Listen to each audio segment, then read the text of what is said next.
ministro Alexandre de Moraes, ele disse que os relatórios do COAF passaram a ser usados como instrumento de pressão e também de constrangimento. Como é que você analisa essa decisão dele?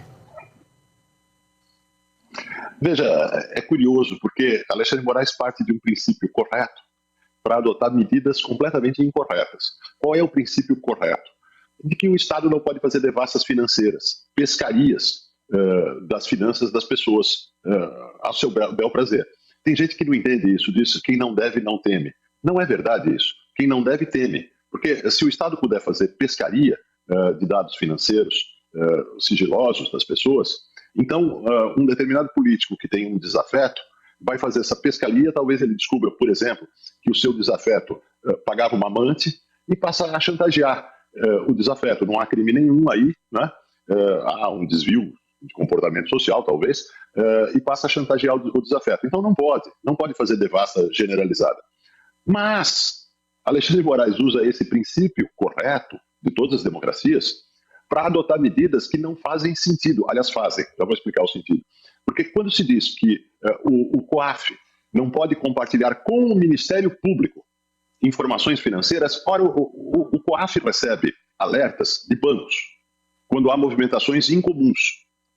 O COAF deve fazer o quê quando recebe um alerta e constata movimentações incomuns? Segundo Alexandre de Moraes, nada.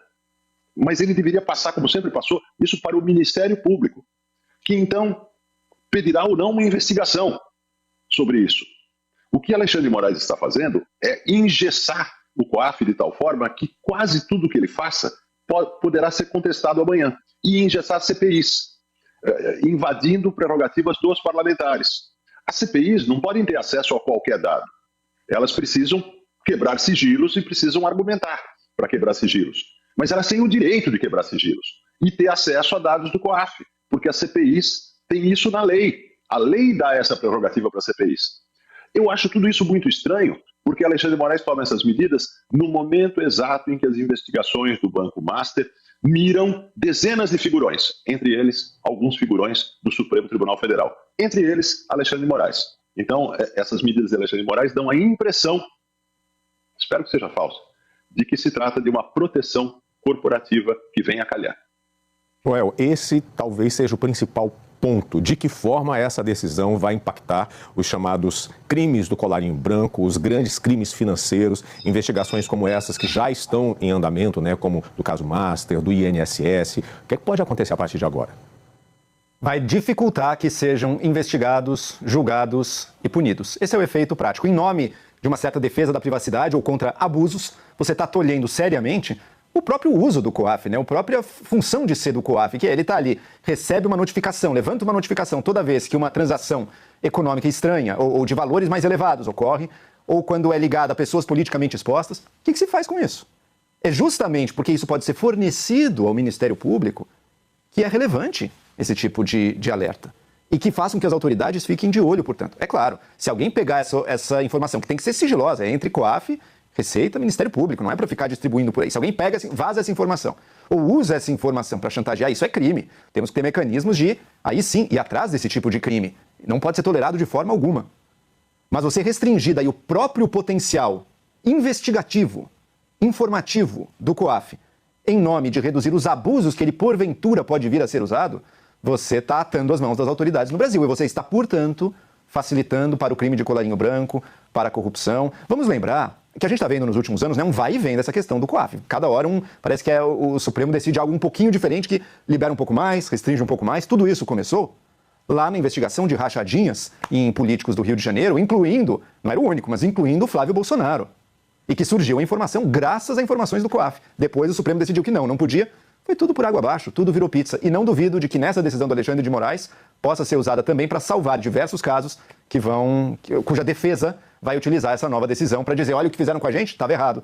Os corruptos agradecem. Sinais, o voto do ministro Gilmar Mendes foi cheio deles, né? Camila, nesse caso específico, eu diria até que mostrou o André Mendonça isolado, né? Apenas o voto dele e o voto do ministro Luiz Fux, né?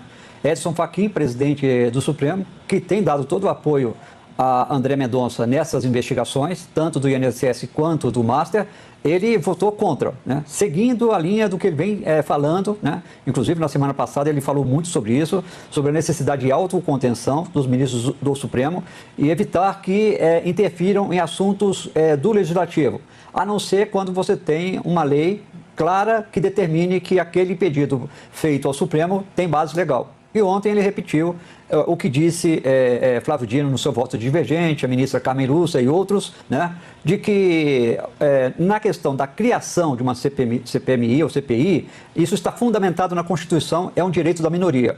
Mas a prorrogação não tem previsão legal, pelo menos até esse momento, né?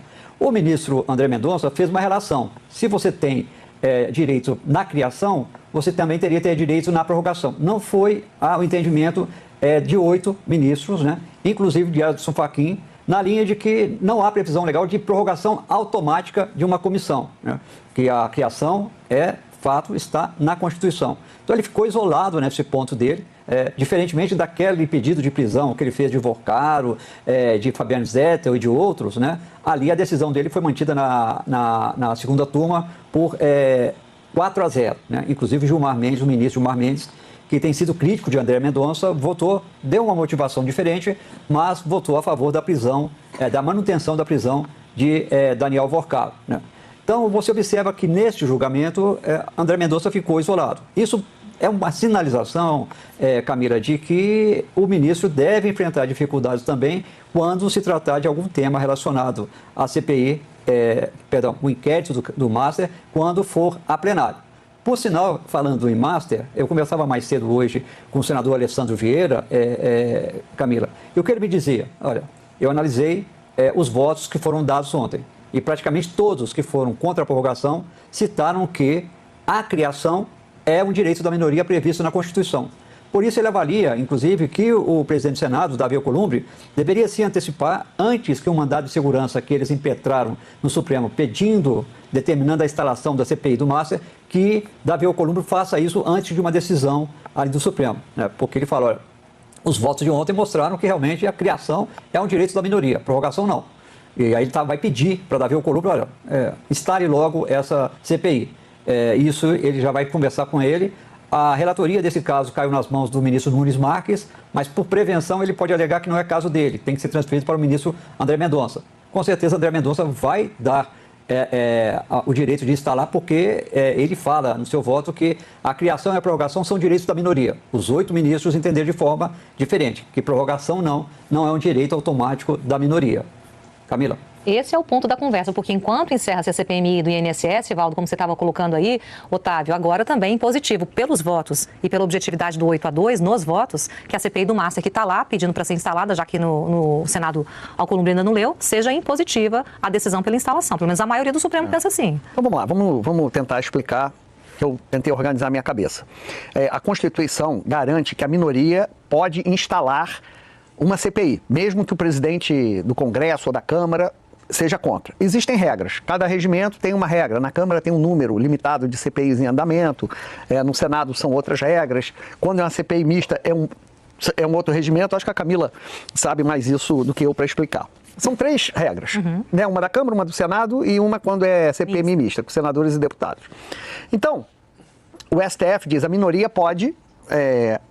tem direito a abrir uma CPI, desde que atenda as exigências constitucionais, ou seja, um objeto definido que seja de atribuição do Legislativo, prazo e número mínimo de assinaturas. No entanto, o que estava em discussão ontem era a minoria também tem direito de prorrogar a CPI, e o Supremo agora diz que não, que isso é coisa da política. Então ele devolve para a política o que é da política. Esta decisão é acertada, devolver para a política o que é da política.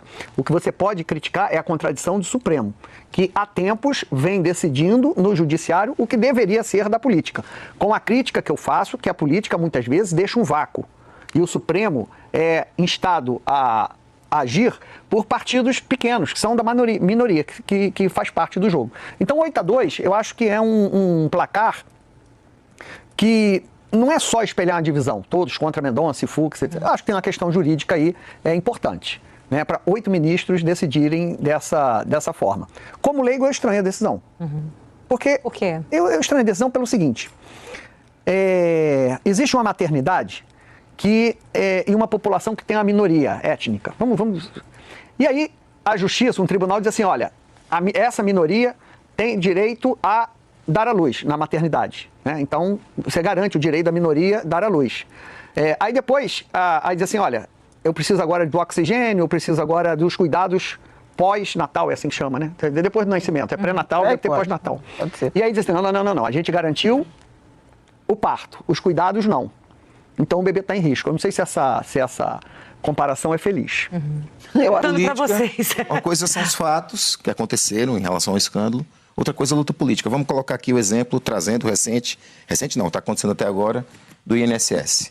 Mês que vem completa um ano do escândalo lá da Operação Sem Desconto. Mais de 6 bilhões roubados dos aposentados. Qual que foi, desde o início, até por ser um trabalho da CGU e da Polícia Federal, quando tem a operação? Olha, isso começou no governo Bolsonaro e quem combateu foi o governo Lula.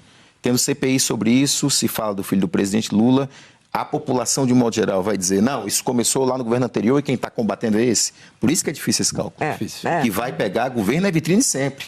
Vai ser vitrine sempre. Se tem um escândalo de corrupção, mesmo que não seja diretamente envolvido, vai ter alguma coisa e pode ter essa percepção negativa e um desgaste para o próprio governo. Acho que é por aí que ele fica nessa dificuldade que você falou do Master, que vale também para o INSS. Mas essa questão, roubar aposentado é uma coisa que... Ninguém pode dizer isso é culpa do outro, porque o outro vai dizer isso é culpa tua também, entende? Não vai. E são dois governos colados ainda, né? E não é sequencial, com, digamos, a coalizão meio manca que foi criada agora também, que você tem centrão dentro do governo, que frequentou o governo Bolsonaro, que frequentou a festa do Daniel Vorcaro. Podemos adiantar, vai estar no próximo também. Tem uma lambança ali, um meio de campo bastante embolado, né? E esses dois, fez essa comparação pertinente, Léo, do escândalo do INSS com o Master, quem está no centro é o Centrão. Exato. Dos dois. Porque o INSS, houve um caso parecido na época do Temer, aí no início do governo Bolsonaro, houve trocas ali no INSS, na direção do INSS, e ali se combateu uma série de irregularidades dessas entidades, né? Várias entidades foram descredenciadas e tal. Quando houve um movimento do Bolsonaro de trazer o Centrão para dentro do governo, isso também aconteceu no INSS. Então a festa começou ali e se manteve no governo Lula até a CGU e a PF. Vamos ouvir que explodiu no governo Lula. Não tem escândalo que o Centrão não esteja. O Petrolão, eles estavam firmes lá no escândalo anterior também mensalão. Eles estavam do mensalão, eles estavam firmes lá. Quem é que recebia o chamado mensalão? Era o Centrão. E aí, gostaram do corte? Então, me dá essa moral. Se inscreve no canal, deixa o like e compartilhe o vídeo nas suas redes sociais. Juntos vamos transformar o Brasil. Vem com a gente, porque aqui o papo é reto e não faz curva.